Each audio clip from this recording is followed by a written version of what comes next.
नमस्कार, स्वागत है। थंबनेल में आपने सही सुना। क्या युवाओं के लिए शादी बर्बादी है या सफलता में रुकावट है या नारी क्यों बेचारी है? इस पे हम टॉपिक पे डिस्कस करेंगे।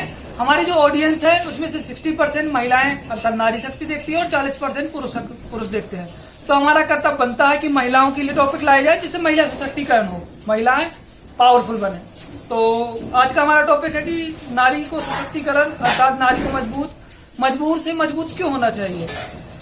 जैसा कि मैं देखता हूं कि शहरों में जो नारियों की नारी शक्ति है या जो लड़कियों की अन है वो काफी अच्छा है। मतलब यहाँ पे पढ़ाई लिखाई स्किल बहुत कुछ अपॉर्चुनिटी रहती है, लेकिन गांव में लड़कियां जो यहाँ पे शहरों में जो लड़कियां करती हैं उसके बारे में लड़कियां सोच ही नहीं पाती हैं, क्योंकि वो कभी देखती ही नहीं है और कभी ऐसा करने के बारे में सोच ही नहीं पाती हैं। लेकिन शहरों में तो वो लड़कियां कर पाती हैं।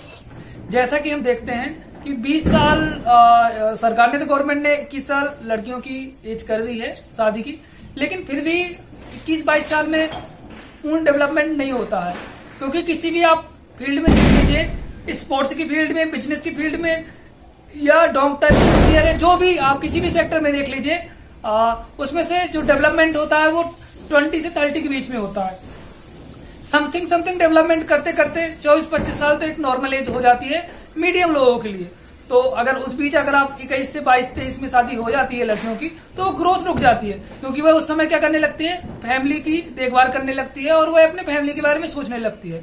तो जो उसका स्किल होता है रुक जाता है। तो कोशिश करें, क्योंकि जो शादी का प्रेशर है वो मत रखे, क्योंकि गाँव में लड़कियां क्या है, कमाती नहीं है, उनके पास स्किल तो होता है लेकिन कुछ ऐसा स्किल नहीं होता है जिससे वो रोजगार प्राप्त कर सके। तो कोशिश करें पहले तो, अगर लड़की पढ़ाई में अच्छी है तो उसको मेडिकल इंजीनियरिंग की डिप्लोमा वगैरह कराएं, जिससे वह कम से कम 5 से 10 हजार रुपए मंथली कमा सके और वह धीरे धीरे और भी कमाएगी, क्योंकि ग्रोथ बढ़ती ही जाती है।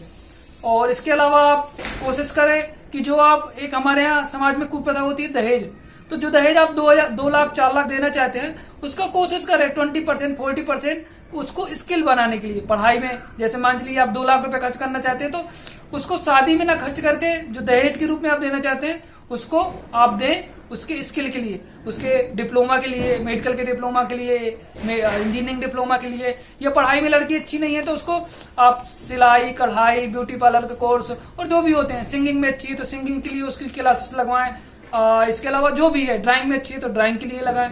क्योंकि अगर आप उसको सशक्त बना देंगे तो जो उसका आने वाला समय है, उसका जो भविष्य होगा वो एक उसका डिसीजन अलग होगा, उसका जो सोचने का तरीका होगा वो अलग होगा, उसका जीवन आनंदमय होगा। क्योंकि जीवन एक सा नहीं रहता है, सुख और दुख आते रहते हैं। लेकिन अगर किसी के पास स्किल रहता है, कौशल रहता है, तो वह, अगर किसी के पास आर्थिक स्थिति मजबूत रहती है तो वह उस दुख से उबरने में उसको मदद मिलती है। दुख को तो दूर नहीं किया जा सकता, लेकिन मेन होता है दुख का होना और फिर आर्थिक स्थिति और कमजोर होना, वो दुख को डबल कर देती है। लेकिन अगर कोई इंसान स्किल है, अगर मान चलो वो कोचिंग पढ़ा सकती है कोई लड़की, या डांसिंग में अच्छी है, सिंगिंग में अच्छी है, या उसने कोई कोर्स कर रखा है, उसको रोजगार मिल जाएगा। खुद का बिजनेस नहीं कर सकती तो कहीं उसको जॉब मिल जाएगी 5 से 10 हजार रुपए में, 20 हजार में, जैसा उसका स्किल होगा।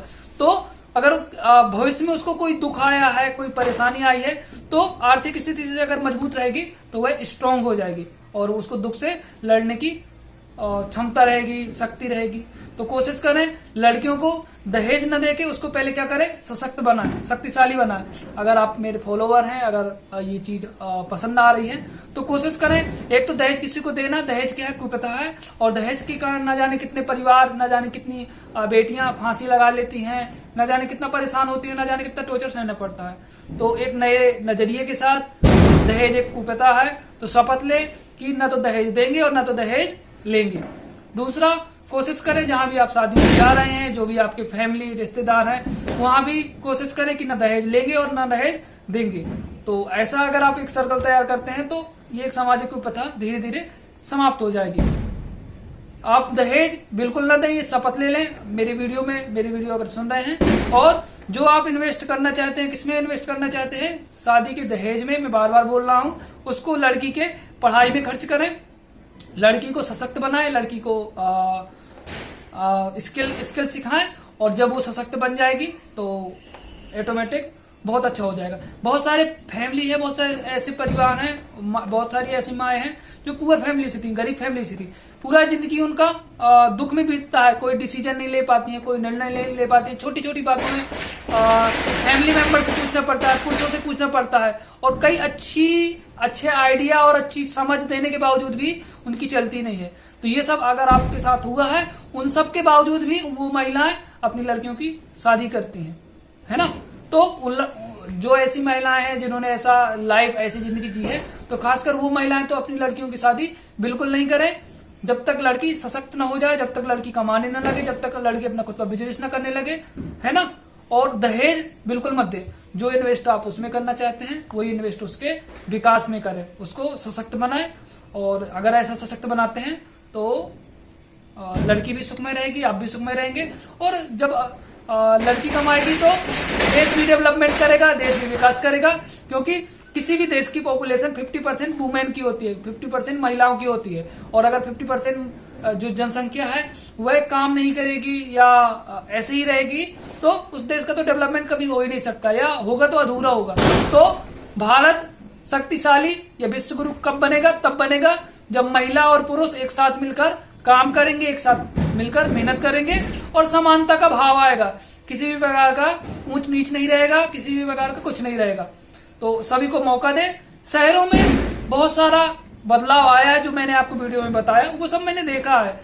वहां के माँ बाप दहेज शादी में इन्वेस्ट न करके लड़कियों को सशक्त बनाते हैं। पढ़ाई में अच्छी तो पढ़ाई में, या कोई कोर्स करा के, या कोई ब्यूटी पार्लर या जो भी होता है बिजनेस करा के, कहीं ना कहीं उसको नौकरी लगवा के, फिर उसके बाद जब साल 2 साल 3 साल जब वो लड़की कमा लेती है, समझ आ जाती है, उसके पास खुद स्किल आ जाती है, तब कहीं उसकी शादी करते हैं। और जो वो पैसा 5 लाख रुपए शादी में इन्वेस्ट करना चाहते थे, वही उसकी जो शादी है या तो निःशुल्क हो जाती है, मतलब वो शादी बस का खर्च होता है, कोई दहेज नहीं लगता, या उसका 50% उसको दहेज देना पड़ता है। क्योंकि किसी भी लड़के की जब शादी होगी और उसको 15 से 20 हजार रुपए सैलरी वाली कोई लड़की मिलेगी, तो वह मान चलो 20,000 भी उसकी सैलरी है, तो एक साल में उसका 2.5 लाख रुपए तो ऐसे ही हो रहा है। तो वो उसको तो पूरी लाइफ मिलना है और उसका डेवलपमेंट होना है। तो समझदार इंसान शादी में वो ऐसी लड़कियों से दहेज नहीं लेते हैं। तो अगर आप मेरी वीडियो को सुन रहे हैं तो लड़कियों को सशक्त बनाएं, और ये बना लेंगे तो रियल में जो लड़की होगी वो बहुत ज्यादा सुखमय रहेगी, और उसकी जो थॉट होगी, देश के प्रति उसका जो नजरिया होगा, आपके प्रति नजरिया होगा, वो बहुत अच्छा होगा। चलिए, तो मेरा ये कर्तव्य बनता था। तो जो ग्रोथ है वो युवाओं की, लड़का हो या लड़की, सबसे पहले आप क्या करें, सशक्त बने, और उसके बाद ही फिर शादी का सोचें। क्योंकि शादी एक न एक दिन तो होना है, लेकिन उसके पहले आपको सशक्त होना बहुत जरूरी है। और हमारा संदेश है कि दहेज ना तो लें और ना तो दहेज दें। हम सुधरेंगे, युग सुधरेगा, हम बदलेंगे, युग बदलेगा। तो दुनिया को अगर अब सुधारना है तो सबसे पहले खुद सुधरिए। गांधी जी ने बहुत अच्छा कोटेशन दिया था, बोलते थे कि जो बदलाव आप दुनिया में देखते हैं, जो बदलाव आप दुनिया में देखना चाहते हैं, सबसे पहले वो बदलाव आप लाए। तो अगर आपने किसी को देखा है कि किसी के साथ शोषण हो रहा है दहेज प्रथा के रूप में, या स्किल के कारण महिलाओं के साथ शोषण किसी भी प्रकार का होता है, तो सबसे पहले आप वो शोषण बंद करें, आप लड़कियों को मजबूत बनाएं। जब आप लड़कियों को मजबूत बनाएंगे तो आप भी दूसरों को एग्जाम्पल दे पाएंगे।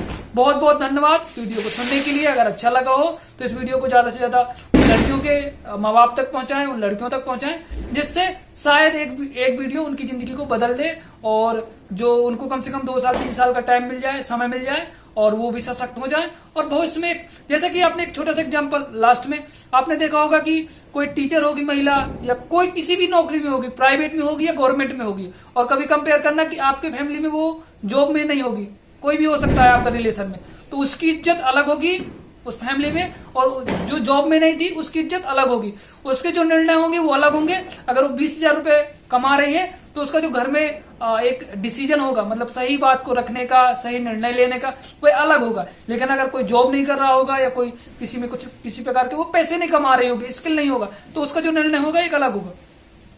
तो अगर आप चाहते हैं अपने जो भी महिला आती है, किसी की कोई बहन होगी, किसी की कोई कुछ भी हो सकता है, तो उसको सशक्त बनाएं, और रियल में अगर खुद देखना चाहते हैं तो ये जो भी मैंने बोला है कोशिश करें। स्किल नहीं सिखाते हैं। अमीर फैमिली में आप देखिएगा लड़कियों को पढ़ाते भी हैं, या उसका कोई स्किल है उसको वो रोजगार देते हैं। अगर उसका बिजनेस में मन लग रहा है तो उसको बिजनेस करने के लिए सपोर्ट करते हैं। और पुअर फैमिली में आप देखेंगे तो पुअर फैमिली में बिजनेस के लिए कोई सपोर्ट नहीं, स्किल के लिए कोई सपोर्ट नहीं, एजुकेशन के लिए कोई सपोर्ट नहीं। बस एक ही सपोर्ट है, बस 1-2 लाख जल्दी से यहाँ वहां से लो और जल्दी से शादी कर दो, और बस फिर पूरा जिंदगी वो लड़की रोती रहे, उससे कोई मतलब नहीं है। तो अगर ये बात मेरी समझ में आ रही है तो कृपया करके कुछ सीखे अपने आसपास उन फैमिली से, जो हमारे आसपास जो अमीर फैमिली होती हैं, वो बच्चों पे कितना ध्यान देते हैं, खासकर लड़कियों पे कितना ध्यान देते हैं। लड़कियों को ज्यादा से ज्यादा पावरफुल बनाते हैं, ज्यादा से ज्यादा डेवलपमेंट बनाते हैं, ज्यादा से ज्यादा शक्तिशाली बनाते हैं।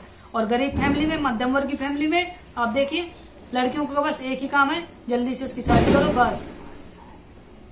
तो अगर आपको अच्छा लगा हो संदेश, अच्छा लगा हो तो जो वीडियो में मैंने बताया है, दहेज मुक्त करें, लड़कियों को सशक्त बनाएं, और आपका भी जीवन खुशहाल रहेगा अगर आप इन चीज को फॉलो करेंगे। और जो सुन के भी इस चीज को लागू नहीं करेगा तो उसका भविष्य कष्टों में रहेगा। उसकी लड़की या जिसकी भी आप शादी करेंगे, जो भी आपका रिलेशन होगा, वो कष्ट में रहेगा। तो सबसे पहले लड़की को शक्तिशाली बनाए, उसके बाद फिर शादी करें, तभी शादी बर्बादी नहीं होगी, तभी शादी क्या होगी, खुशहाली का रिश्ता होगा। Thank you very much.